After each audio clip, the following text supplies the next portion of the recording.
Hello दोस्तों, Gurukul PCS की online classes में आप सभी का एक बार फिर से स्वागत है। आज हम पॉलिटी का एक बहुत महत्वपूर्ण टॉपिक आपके सामने डिस्कस करेंगे, जिसका नाम है संसदीय समिति। संसदीय समिति के अंदर जो सवाल आपसे पूछे जाते हैं, संसदीय समिति के प्रकार के बारे में पूछा जाता है, उसके जो मेंबर्स होते हैं उनके बारे में पूछा जाता है, और कभी-कभी जो है आपका जो संसदीय समिति है उनके जो जो बहुत इंपॉर्टेंट संसदीय समिति है उनके अध्यक्ष भी एग्जाम में पूछ लिए जाते हैं। तो चलिए पहले डिस्कस करते हैं संसदीय समितियां होती हैं। संसदीय समिति जो है सांसदों का एक पैनल है, जिसे सदन या अध्यक्ष द्वारा नामित किया जाता है। इसकी जो उत्पत्ति सबसे पहले हुई थी वो हुई थी आपकी ब्रिटिश संसद द्वारा, यानी ब्रिटिश संसद में जो है संसदीय समिति जो है सबसे पहले शुरू की गई थी।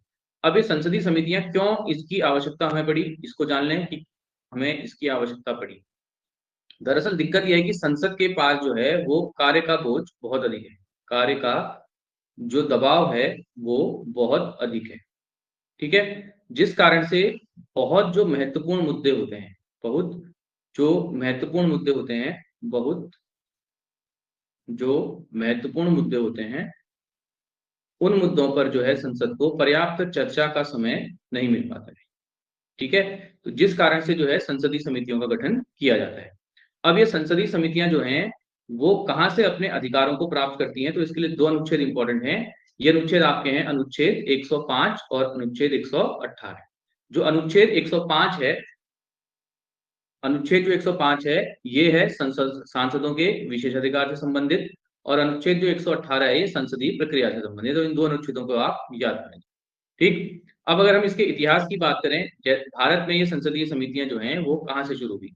तो भारत में अगर हम इसके इतिहास की बात करें तो संसदीय समितियां जो शुरू हुई थी भारत में, वो हुई थी आपकी मॉन्टेग्यू चेम्सफोर्ड रिफॉर्म के तहत, और इसकी स्थापना सबसे पहले भारत में की गई थी 1921। यानी भारत की जो पहली संसदीय समिति है वो आपकी बनी थी 1921 में, और ये समिति जो बनी थी वो बनी थी पब्लिक अकाउंट कमेटी। ठीक? अब अगर हम संसदीय समितियों को दो संसदीय समितियों के प्रकार की बात करें, तो संसदीय समितियां जो होती हैं वो 2 प्रकार की होती हैं। एक संसदीय समिति जो होती है वो स्थायी संसदीय समिति होती है, और जो दूसरी संसदीय समिति होती है वो आपकी होती है तदर्थ समिति। जो स्थायी संसदीय समिति होती है, ये जो होती है स्थायी और नियमित होती है, जिसका गठन जो है संसद समय-समय पर विभिन्न उपबंधों और अधिनियमों के तहत करती है। यानी एक तरीके से स्थायी होती है। उसके बाद अगर तदर्थ समिति यानी एडॉक समिति की बात करें, तो एडॉक समिति की जो का गठन होता है वो किसी की जैसे कोई इंपॉर्टेंट मुद्दा उस समय आ गया, तात्कालिक मुद्दा आ गया, तो उसके हिसाब से तदर्थ समिति किया जाता है, और तदर्थ समिति जो आपकी होती है वो उसके बाद क्या हो जाती है, अपने आप डिसॉल्व हो जाती है। इसके बाद अगर हम बात करें जो स्थायी समिति है, इसमें जो पहली समिति आपकी वो है वित्तीय समिति। यही आपके लिए बहुत इंपॉर्टेंट टॉपिक है, और ज्यादातर क्वेश्चन जो है यहीं से आपके पूछे जाते हैं। हाल ही में शायद आपके जो आरओ मेंस का एग्जाम हुआ था, यहाँ पर क्वेश्चन इससे पूछा गया था, और एसआई के पेपर में भी शायद जहां तक मुझे ध्यान आ रहा है इससे प्रश्न पूछा गया था। तो जो वित्तीय समितियां होती हैं वो 3 प्रकार की होती हैं। पहली आपकी होती है public account committee, public account committee. दूसरी आपकी होती है एस्टिमेट कमिटी यानी प्राक्कलन समिति, और तीसरी आपकी होती है committee on public committee on public undertaking, इसको इंग्लिश में बोलते हैं कोपू, COPU। अब ध्यान से करिएगा, होने कोई आसान सवाल है, अगर आपका एग्जाम में रिवीजन अच्छा नहीं होगा तो ये सरल सवाल भी आपका एग्जाम में गलत हो सकता है। जो पब्लिक अकाउंट कमेटी है, ये जो पब्लिक अकाउंट कमेटी है, इसमें जो सदस्य होते हैं वो आपके लोकसभा और राज्यसभा दोनों से लिए जाते हैं। तो इसमें जो कुल सदस्य होते हैं वो होते हैं इसमें 22। ऐसे ही एस्टिमेट कमेटी है, जो इसमें सदस्य होते हैं, इसमें कितने होते हैं, 30। और जो लोक उपक्रम समिति है, इसमें जो सदस्यों की संख्या होती है ये होती है आपकी 22। ठीक? दूसरा प्रश्न इसमें पूछा जाता है कि जो लोक लेखा समिति है, जो 22 सदस्य हैं, इसमें कितने लोकसभा से होते हैं, कितने राज्यसभा से होते हैं। 15 सदस्य जो होते हैं इसमें होते हैं आपके लोकसभा से, शॉर्ट में लिख दे रहा हूँ LS, और 7 सदस्य जो होते हैं इसमें होते हैं आपके राज्यसभा से। दूसरा अगर हम कोपू की बात करें, इसमें भी जो होते हैं आपके 15 सदस्य जो होते हैं वो आपके होते हैं कहाँ से, लोकसभा से, और 7 सदस्य जो होते हैं वो होते हैं आपके राज्यसभा से। एस्टिमेट कमेटी में केवल लोकसभा सदस्यों को लिया जाता है, केवल लोकसभा सदस्यों को लिया जाता है, लोकसभा सदस्यों को लिया जाता है, सदस्यों को लिया जाता है। ठीक है? तो 30 के 30 सदस्य जो होंगे किसमें होंगे आपके, वो होंगे आपके प्राक्कलन समिति में, और कहां से होंगे, लोकसभा से होंगे। ठीक है? प्राक्कलन कुछ एलोन टाइप का लग रहा है, तो एलोन ऐसे करके याद कर लेना, इसमें एलोन किससे होते हैं, केवल लोकसभा से।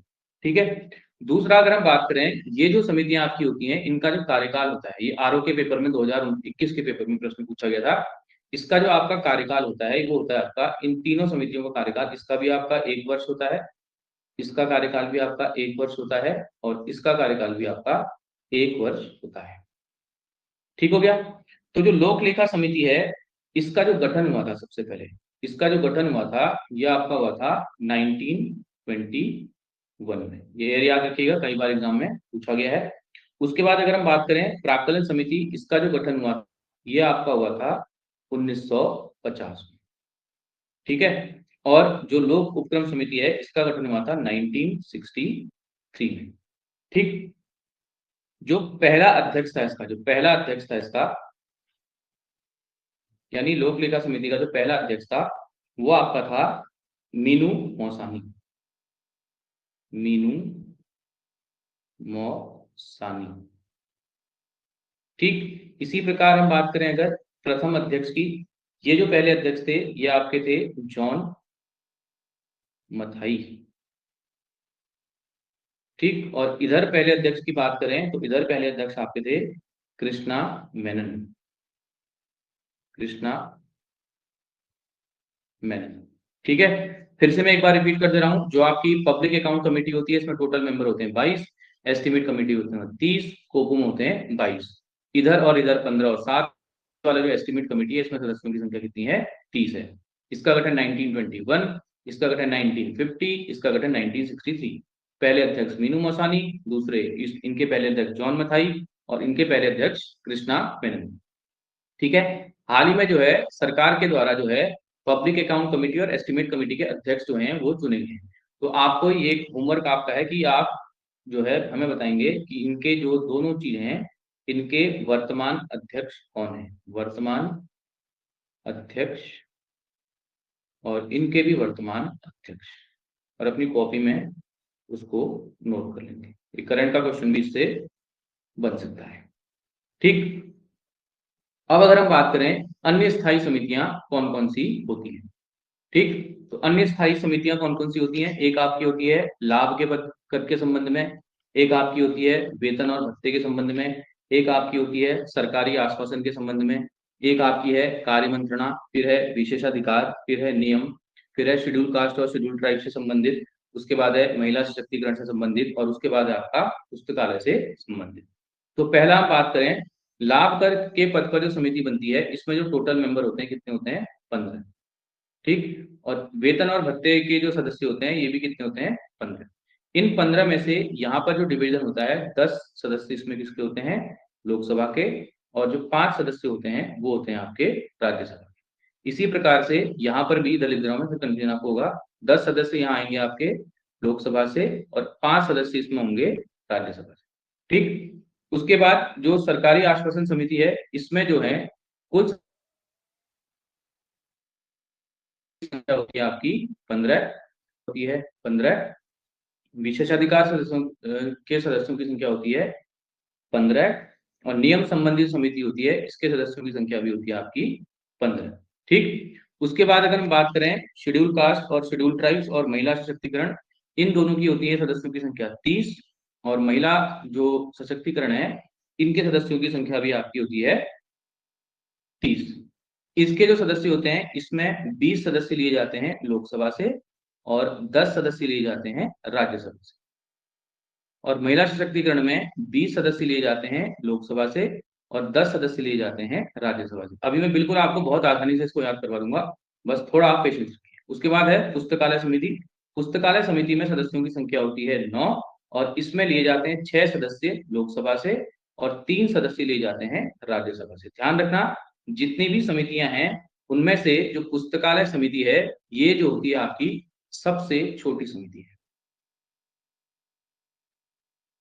सबसे छोटी समिति। इसको याद रखिएगा, ये वेरी इंपॉर्टेंट क्वेश्चन है, आ चुका है कई बार पेपर में। ठीक। अब आपको याद कैसे करना है, देखो दो समितियां जो हैं वो एक हमारे सोसाइटी के वीकर सेक्शन से हैं, कौन सी, शेड्यूल कास्ट और schedule tribes, schedule caste schedule tribes, और दूसरी आपकी हैं वुमेन वन। ठीक है। तो ये जो सदस्यों की संख्या देखो, इन दोनों में सदस्यों की संख्या आपकी 30 है, और इधर ब्रेकअप इसका सेम है 20 और 10। ठीक। अब इधर देखो आप, वेतन का लाभ याद करना, वेतन का लाभ, इसमें सदस्यों की संख्या कितनी है 15, इसमें सदस्यों की संख्या कितनी है 15, लेकिन ये इन 15 से अलग है, क्योंकि इसमें लोकसभा के 10 सदस्य हैं और राज्यसभा के 5 सदस्य हैं, इधर लोकसभा के 10 सदस्य हैं, राज्यसभा के 5 सदस्य हैं। तो वेतन का लाभ याद करना, वेतन का लाभ ऐसे का याद करोगे तो एग्जाम में आप लोगे। उसके बाद आपकी है सरकारी आश्वासन, कार्य मंत्रणा, विशेषाधिकार और नियम।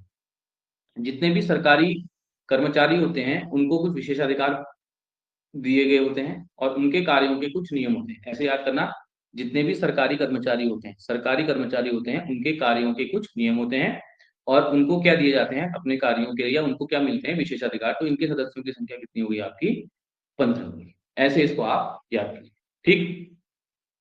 थोड़ा सा बात करें अगर हम अस्थाई या तदर्थ समिति, अस्थाई या तदर्थ समिति का गठन तब किया जाता है जब यह समिति मतलब किसी विशेष प्रयोजन के लिए इसका गठन किया जाता है और यह समिति जो है अपना कार्य जब पूर्ण कर लेती है तो इसका कार्यकाल क्या हो जाता है, स्वतः ही समाप्त हो जाता है। तो ये छोटा सा टॉपिक था आपका, जिसमें आपको ये हमने संसदीय समितियां कंप्लीट करा दी। उसके बाद एक बहुत महत्वपूर्ण सवाल आपसे ये पूछा जाता है कि इसमें हमने लिखना भूल गए, विभागीय समितियां, विभागीय समितियां, एक है विभागीय समितियां। ठीक है। जो विभागीय समितियां हैं इनका गठन जो है पीवी नरसिम्हा राव द्वारा किया गया था, PV Narasimha Rao. LPG reform के समय क्या थे, प्राइम मिनिस्टर थे देश के। ठीक। और जो विभागीय समितियां होती हैं, इन विभागीय समितियों में कितने सदस्य होते हैं, कुल 31 सदस्य होते हैं। कितने सदस्य होते हैं, 31 सदस्य होते हैं। और इन 31 सदस्यों में से जो आपके होते हैं 21 सदस्य होते हैं लोकसभा से और 10 सदस्य होते हैं राज्यसभा से। ठीक हो गया। इनका गठन इसलिए किया गया था क्योंकि बहुत सारे संसद के जो सदस्य होते हैं उनको इन, यहाँ तो सीटें देखो लिमिटेड है, टोटल टोटल जो सदस्यों की संख्या है लगभग लिमिटेड ही है। तो जो बाकी सदस्य होते हैं उनको डिपार्टमेंटल कमिटीज का जो है एक तरीके से क्या बना दिया जाता है, मेंबर बना दिया जाता है।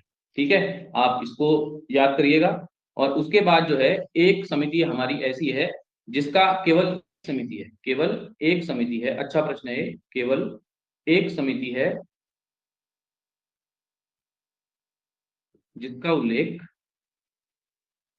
जिसका उल्लेख भारतीय संविधान में किया गया, भारतीय संविधान में। ठीक है। और वो जो समिति है उस समिति का नाम आपका है राजभाषा समिति, राजभाषा समिति। उसका उल्लेख नाम है राजभाषा समिति। Article 344, article 344। और इसमें जो टोटल सदस्य होते हैं वो कितने सदस्य होते हैं, टोटल 30 सदस्य होते हैं और 20 सदस्य जो होते हैं आपके लोकसभा से होते हैं और 10 सदस्य जो होते हैं आपके राज्यसभा से। ठीक है। तो एक छोटा सा टॉपिक था। लेक्चर का जिनका एग्जाम है उनके लिए हम लगातार अब वीडियो बना रहे हैं आपके एग्जाम के लिहाज से, जो इंपॉर्टेंट वीडियो होंगी। और आप लोग जो है बिल्कुल, हम करंट अफेयर्स का भी बहुत एक अच्छा हमने इनिशिएटिव शुरू करने वाले हैं जल्दी, तो आप उसको भी देखिएगा और वीडियो को लाइक और सब्सक्राइब करिएगा। थोड़ा पढ़ने का अपना तरीका बदलिए कि आप कैसे एग्जाम में सवालों को सही कर पाएंगे। जैसे इस जो आपने पूरी ये चैप्टर आपने पढ़ा, इसमें आपको 3 अनुच्छेद मिले, 105, 118 और 344। तो पहले तो आप दिमाग में डाल लो कि इससे संबंधित अनुच्छेद कितने हैं आपके, 3 अनुच्छेद हैं, 105, 118 और 344। ठीक है। तो आप ये याद कर लीजिएगा। उसके बाद इधर वाली जो समितियां हैं, ये जो समितियां आपकी हैं, public account committee, estimate committee और कोपू जो है, इसमें जो एस्टिमेट कमेटी है इसमें ओनली सदस्य किसके हैं, लोकसभा के हैं। ओनली सदस्य किसने हैं, किसके हैं, लोकसभा के हैं। या एलोन करके कुछ याद कर लीजिएगा तो आपको याद आ जाएगा। और आपसे ऐसा भी प्रश्न पूछा जाता है, सबसे बड़ी जो वित्तीय समिति है वो कौन सी है इसमें, वो है आपकी प्राक्कलन समिति। तो स्थायी समिति का गठन जो होगा समय समय पर किया जाएगा और जो आपकी अस्थायी समिति होंगी उनका जो गठन होगा वो विशेष प्रयोजन के हिसाब से किया जाएगा। तो मैंने आपको जो है होमवर्क भी दे दिया है, इसमें आपको पब्लिक अकाउंट कमेटी और एस्टिमेट कमेटी के वर्तमान अध्यक्षों के बारे में आपको कमेंट बॉक्स में कमेंट करके बताना है। वीडियो अगर आपको अच्छी लगे लाइक कीजिए, सब्सक्राइब कीजिए, चैनल को शेयर कीजिए। धन्यवाद।